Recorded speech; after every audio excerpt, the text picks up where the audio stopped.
Daftar kekayaan Kombes Surawan, aksinya coret 2 DPO kasus Vina jadi sorotan. Sosok Direktur Reserse Kriminal Umum Polda Jawa Barat Kombes Surawan jadi sorotan setelah mengambil alih kasus Vina dari Polres Cirebon. Kombes Surawan sukses menangkap Pegi DPO kasus pembunuhan Vina yang selama 8 tahun kabur dan bersembunyi tanpa jejak. Hanya beberapa hari sejak kasus Vina difilmkan dan kasusnya mencuat lagi, Kombes Surawan dan timnya berhasil menangkap Pegi alias Perong. Kombes Surawan kini menjadi sorotan karena aksinya mencoret 2 DPO pembunuh Vina yang sebelumnya dirilis Polres Cirebon. Tak hanya itu, harta kekayaan Kombes Surawan juga jadi sorotan. Siapa Kombes Surawan dan bagaimana kiprahnya? Komisaris Besar Polisi atau Kombes Surawan adalah seorang perwira menengah, Pamen, di dalam Kepolisian Negara Republik Indonesia. Di Polri, Kombes Surawan diamanahkan untuk mengemban jabatan sebagai Direktur Reserse Kriminal Umum di Reskrimum Polda Jawa Barat, Jabar.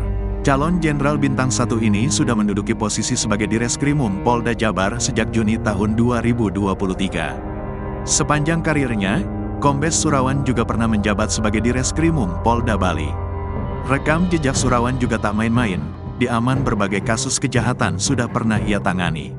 Nama Surawan makin dikenal setelah berhasil mengungkap kembali kasus pembunuhan Vina Cirebon yang terjadi pada tahun 2016. Surawan dan jajarannya berhasil menangkap satu pelaku kasus Vina Cirebon yang menjadi buron sejak 8 tahun silam, yakni Pegi alias Egi alias Perong. Kombes Surawan mengungkap bahwa Pegi ditangkap di Bandung pada Mei tahun 2024 setelah 8 tahun menjadi DPO kasus Vina Cirebon. Selain itu, Surawan juga telah berhasil mengungkap kasus pembunuhan ibu dan anak di Subang. Kombes Surawan lahir di Tuban, Jawa Timur, pada tanggal 4 Mei tahun 1974. Ia memiliki istri yang bernama Dian Surawan. Surawan adalah lulusan Akademi Kepolisian, Akpol, tahun 1995. Karir Kombes Surawan telah malang melintang di dalam kepolisian tanah air. Berbagai jabatan strategis di Korps Bayangkara sudah pernah ia emban. Surawan tercatat pernah mengemban jabatan sebagai Kepala Kepolisian Resor, Kapolres, Bantul pada tahun 2013 hingga 2015. Karirnya makin meroket setelah didapuk sebagai Wakapolres Metro Jakarta Selatan pada 2015. 1 tahun kemudian, ia dipercaya untuk mengisi kursi jabatan sebagai Direskrimum Polda Riau. Setelah itu, ia dimutasi ke Lemdiklat Polri. Surawan juga sempat menjabat sebagai penyidik Madya Unit Vedit 2, Eksus Bareskrim Polri, analis kebijakan Madya Bidang Pidum Bareskrim Polri, dan penyidik utama TK 2 Rawasidik Bareskrim Polri, 2020. Pada tahun 2022, Kombes Surawan kemudian diamanahkan untuk menduduki posisi sebagai Direskrimum Polda Bali. Barulah di tahun 2023 ia diangkat sebagai Dirkrimum Polda Jabar. Harta kekayaan. Kombes Surawan tercatat memiliki total harta kekayaan sebesar 960 juta rupiah. Hartanya itu terdaftar di dalam laporan harta kekayaan penyelenggara negara, LHKPN, KPK yang dilaporkannya pada tanggal 16 Januari tahun 2023. Berikut daftar lengkap rincian harta kekayaan milik Brigjen Surawan. Tanah dan bangunan Rp169.175.000. Alat transportasi dan mesin Rp490 juta. Harta bergerak lainnya Rp300 juta. Kas dan setara kas Rp1 juta. Subtotal Rp960.175.000. Total harta kekayaan Rp960.175.000.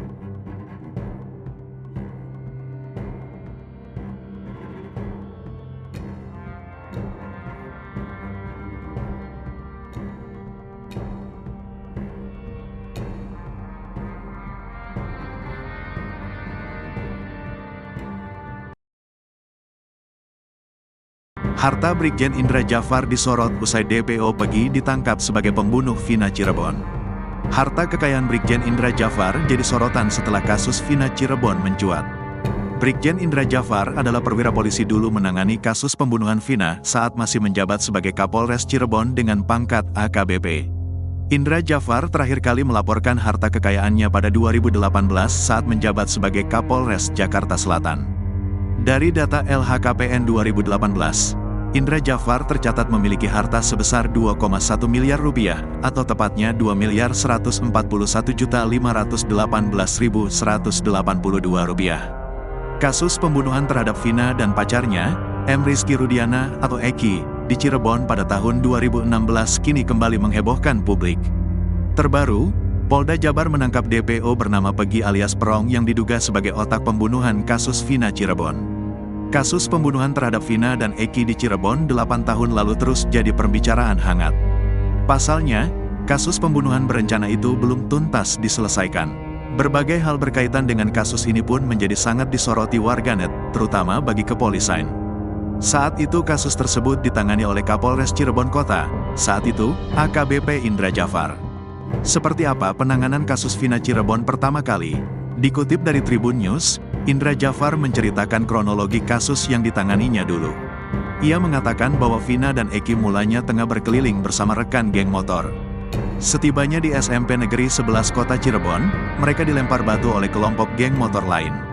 Kejar-kejaran terjadi, geng motor tersebut berhasil menendang motor yang dikemudikan Eki dan Vina hingga terjatuh. Pelaku bergantian memukuli Eki dan Vina hingga mengalami luka berat. Mereka juga memerkosa Vina secara bergantian. Setelah korban tewas, mereka membuangnya di bawah jembatan layang. Asumsi pertama saat itu adalah kejadian laka lantas. Setelah itu, kami mendapat informasi dari rekan korban bahwa korban belum tentu mengalami kecelakaan lalu lintas, kata Indra Jafar. Polisi telah menangkap 8 dari 11 pelaku pembunuhan dan pemerkosaan Vina, yang belakangan diralat oleh Polda Jabar menjadi 9 pelaku. 7 diantaranya divonis hukuman penjara seumur hidup, sedangkan 1 pelaku dihukum penjara 8 tahun. Dulu masih berpangkat AKBP, sekarang karir Indra Jafar sudah melenting. Di pundak Indra Jafar kini sudah tersemat bintang 1. Di Polri, ia kini berpangkat Brigadir Jenderal Polisi atau Brigjen. Kini Indra Jafar diamanahkan untuk mengemban jabatan sebagai Kabak Progar Rojienstrasobs Polri. Jenderal bintang 1 itu sudah menduduki posisi tersebut sejak Januari tahun 2024. Rekam jejak Brigjen Indra Jafar pun juga tak main-main. Jenderal asal Malang ini pernah menjadi komandan upacara penurunan bendera saat HUT ke-72 RI. Brigjen Indra Jafar lahir di Kota Malang, Jawa Timur, pada tanggal 16 April tahun 1974. Ia merupakan lulusan Akademi Kepolisian, Akpol, tahun 1995. Karir Brigjen Indra Jafar telah malang melintang di dalam kepolisian tanah air. Berbagai jabatan strategis di Korps Bayangkara sudah pernah diembannya. Indra Jafar memulai karirnya sebagai Pama Polres Hulu Sungai Tengah Polda Kalsel pada tahun 1996. Semenjak itu, karirnya terus meroket. Ia tercatat sempat menduduki posisi sebagai Kasat Lantas Polres Metro Jaktim, 2006, Kasing Subdit Regiden Ditlantas Polda Metro Jaya, 2009, dan Wakasat PJR Ditlantas Polda Metro Jaya Sat PJR Ditlantas Polda Metro Jaya, 2008. Selain itu, Indra Jafar juga pernah menjabat sebagai Kasih BPKB Subdit Regiden Ditlantas Polda Metro Jaya, 2009, Koors Pripim Polda Metro Jaya, 2011, dan Pamen Polda Metro Jaya, 2012. Tak sampai di situ, calon polisi berpangkat Irjen ini juga pernah bertugas sebagai analisi kebijakan muda Ditlantas Polda Metro Jaya, 2012, Pamen Polda Sulteng, 2012, Kasubdit Dikyasa Ditlantas Polda Sulteng, 2012, dan Pamen Polda Jabar, 2013. Pada tahun 2014, Indra kemudian ditunjuk untuk menjabat sebagai Kasat PJR Ditlantas Polda Jabar. Di tahun yang sama, ia dimutasi menjadi Kasubdit Regiden Ditlantas Polda Jabar. 2 tahun kemudian, Brigjen Indra Jafar diangkat sebagai Kapolres Cirebon Kota.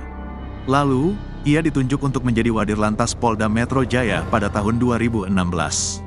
Pada tahun 2017, Indra Jafar lalu dipercaya untuk mengisi kursi jabatan sebagai Kabid Propam Polda Jatim. 1 tahun kemudian, ia diangkat menjadi Kapolres Metro Jaksel. Pada tahun 2019, Jenderal Bintang 1 asal Malang ini diutus untuk menjabat sebagai Kasubdit Jemenopsrek Ditkamsel Korlantas Polri. Barulah di tahun 2014 Brigjen Indra Jafar diangkat sebagai Kabak Progar Rojienstrasobs Polri.